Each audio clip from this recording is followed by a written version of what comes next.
ഹൈദരാബാദിലെ വളരെ തിരക്കുള്ള തട്ടുകട നടത്തുന്നയാളാണ് കുമാരി ആന്റി എന്ന പേരിൽ പ്രശസ്തയായ ദാസരി സായ് കുമാരി.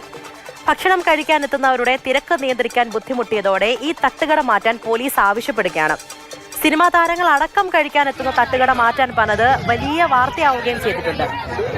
ഒടുവിൽ ഇപ്പോൾ മുഖ്യമന്ത്രി രേവന്ത് റെഡ്ഡി ഇടപെടുകയാണ്. കുമാരി ആന്റിയെ മാറ്റേണ്ട എന്ന് അദ്ദേഹം പറഞ്ഞു.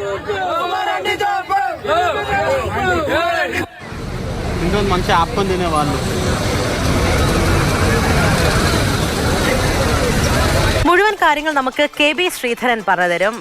ശ്രീധരൻ ഒരുപാട് പോപ്പുലർ ആണ്, സോഷ്യൽ മീഡിയയിലൊക്കെ പല അവസരത്തിലും വൈറലായിട്ടുണ്ട്. ആ ദൃശ്യങ്ങളിൽ നിന്ന് കാണുമ്പോൾ ഒരുപാട് ആൾക്കാരുണ്ട്, ഒപ്പം തന്നെ പോലീസും ഒക്കെ നിൽക്കുന്നുണ്ട്. എന്തുകൊണ്ടാണ് ഈ തട്ടുകട അവിടെ നിന്ന് മാറ്റണം, ഈ ചേച്ചിയുടെ ആ കട അവിടെ നിന്ന് മാറ്റണം എന്ന് പറയാനുള്ള കാരണം എന്താണ്?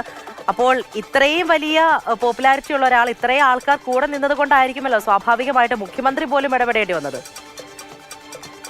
പൂജ, നമുക്കറിയാം, നമ്മൾ ഈ ഓരോ നാട്ടിലും ഈ ഇതുപോലത്തെ ചെറിയ ചെറിയ കടകളൊക്കെ വല്ലാണ്ട് പ്രസിദ്ധിയാവാറുണ്ട്. ഇപ്പോൾ നമ്മുടെ നാട്ടിലൊക്കെ ഉണ്ട്. ഇപ്പോൾ ഒരു ഉദാഹരണം എടുത്താൽ കോട്ടയത്ത് തന്നെ രാത്രിയുള്ളൊരു ഇക്കായുടെ തട്ടുകടയുണ്ട്. ആ തട്ടുകടയിൽ മനോരമ ഓഫീസിന് തൊട്ടു മുമ്പിലുള്ള കടയാണത്.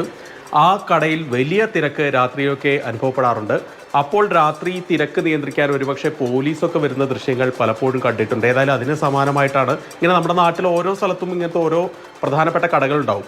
ഏതായാലും ഹൈദരാബാദിലെ മാധാപൂർ എന്നുള്ള സ്ഥലത്താണ് ഈ കുമാരി ആൻറ്റി എന്ന് വിളിക്കപ്പെടുന്ന ദാസരി സായ് കുമാരിയുടെ തട്ടുകടയുള്ളത്. വളരെ വലിയ തിരക്ക്, അതായത് നാടൻ ഭക്ഷണം വൃത്തിയിൽ നല്ല ചൂടോടുകൂടി നൽകുന്ന ഒരു കട എന്നാണ് പലപ്പോഴും ആളുകളൊക്കെ അതിനെക്കുറിച്ചൊക്കെ കമൻറ്റ് ചെയ്തിരിക്കുന്നത്.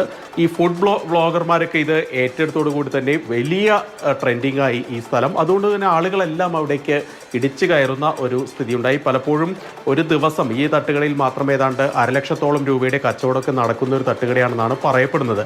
അതുകൊണ്ട് തന്നെ സ്വാഭാവികമായിട്ട് ആ പ്രദേശത്ത് വലിയ ട്രാഫിക് ബ്ലോക്കൊക്കെ ഉണ്ടായി. ഇത് നിയന്ത്രിക്കാൻ പോലീസ് പാടുപെടുന്ന ഒരവസ്ഥയുണ്ട്. എന്നാൽ ഈ ഒരു കാരണം പറഞ്ഞുകൊണ്ടാണ് പോലീസ് ഈ കട അവിടെ നിന്ന് മാറ്റാൻ ഉള്ള ഒരു ആവശ്യം വെച്ചിരിക്കുന്നത്. ഏതായാലും ഇതൊരാളുടെ വയറ്റത്തടിക്കുന്ന പരിപാടിയാണ് എന്നുള്ള വിമർശനമാണ് പൊതുവിൽ ഉയരുന്നത്. നല്ല ഭക്ഷണം, വൃത്തിയുള്ള ഭക്ഷണം ജനങ്ങൾക്ക് തന്നെയായിരിക്കും, അത്രത്തോളം ആൾക്കാർക്ക് ഇഷ്ടമുള്ളത് കൊണ്ടായിരിക്കും ഇങ്ങനെ ഒരു പ്രശ്നം വന്നപ്പോൾ എല്ലാവരും ഇടപെട്ടതും അങ്ങനെ മുഖ്യമന്ത്രി ഇടപെട്ടുകൊണ്ട് തന്നെ ആ പ്രശ്നത്തിനൊരു പരിഹാരമുണ്ടാക്കിയതും. ശരി ശ്രീധരൻ.